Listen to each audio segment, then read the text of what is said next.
sa kanilang pagsubaybay at sila ay sa malayong bayan ng Cavite.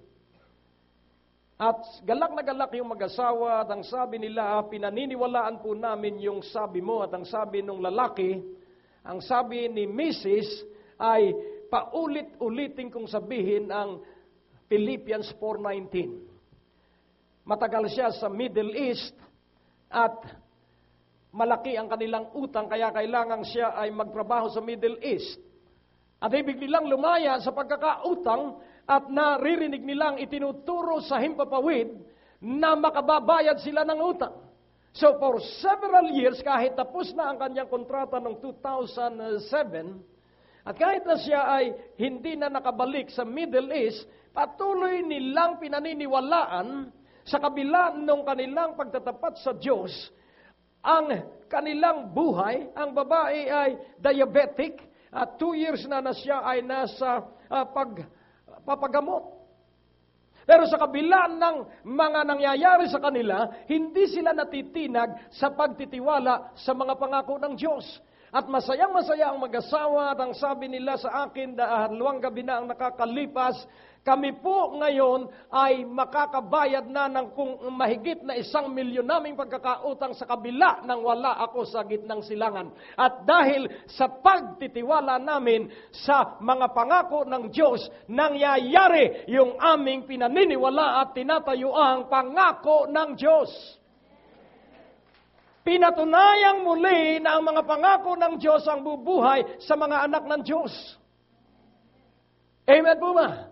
By faith and patience, sa pamamagitan ng pagtitiwala at paniniwala at paghihintay sa Diyos na may pagtitiis, amen po ba? Yung iba ay napapagod at yung iba ay sumusuko sapagkat hindi sila natutong magtiis at maghintay.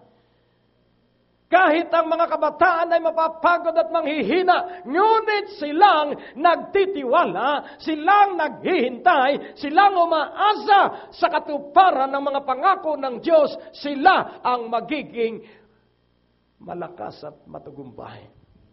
For those who wait upon the Lord shall mount up with wings like that of eagle. They shall run and not be weary. They shall walk and they shall not faint. So what is the ingredient for a successful fulfillment of a promise that you are standing on? Faith and patience equals waiting time. Amen po ba? Basta mangyayari ang pangako ng Diyos, basta magaganap ang salita ng Diyos, ayon sa layunin ng Diyos. At ang layunin ng Diyos, ikaw at ako ay makita niya na umaasa. Be not wise in your own eyes. Depend on God all the time.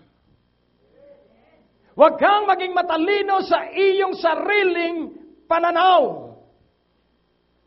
Matuto ka na lubusang umasa at magtiwala sa Diyos, sapagkat walang naniniwala at nagtitiwala sa Diyos na ipinahiya ng Diyos. Walang ipinahiya ang Diyos na nagtitiwala sa Kanya. O, purihin ang Panginoon. Kaya nga ating unawaing mabuti. God's promises are for this life only. I repeat, make good use of it.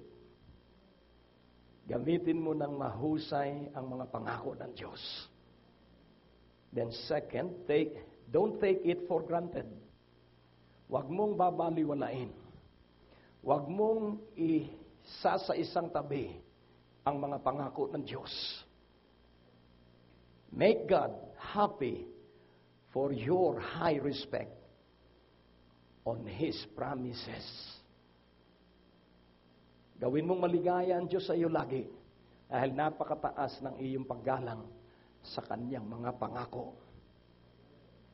Live life restfully, standing on His promises. Isabuhay mo ang iyong buhay na nasa kapahingahan sapagkat ikay naninindigan sa kanyang mga pangako. The promises of God are for this life only, but the Word of God is forever. Hallelujah. And then second,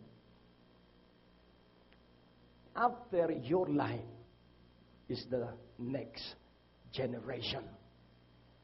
Pagkatapos ng iyong buhay, ang kasunod na lahi, ang iyong mga anak. At yung iyong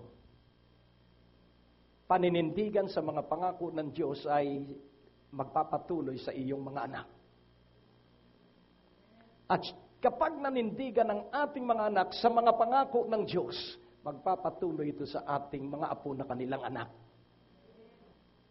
At kapag ang mga apo ay nagpatuloy na mabuhay na nagtitiwala at naninindigan sa mga pangako ng Diyos, maalaala nila ang kanilang lolo. Maalaala nila ang kanilang mga magulang na nagtapat. Kaya ang sabi ni Pablo kay Timoteo, mula sa iyong lola at sa iyong nanay na nagturo sa iyo ng pananampalataya sa salita ng Diyos.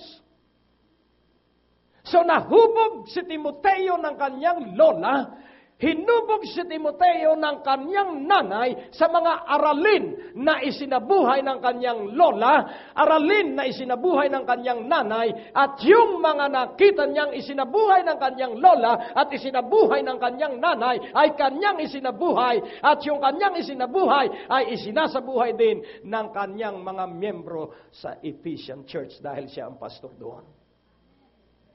Makikita po natin tuloy. Yung nakikita sa iyo, gagayahin ka ng iyong mga anak. At tutularan ka ng iyong mga apo. At ano po ang mangyayari? May pangako ang Diyos. Sa Isaiah 59:21, Isaiah, I say, yeah.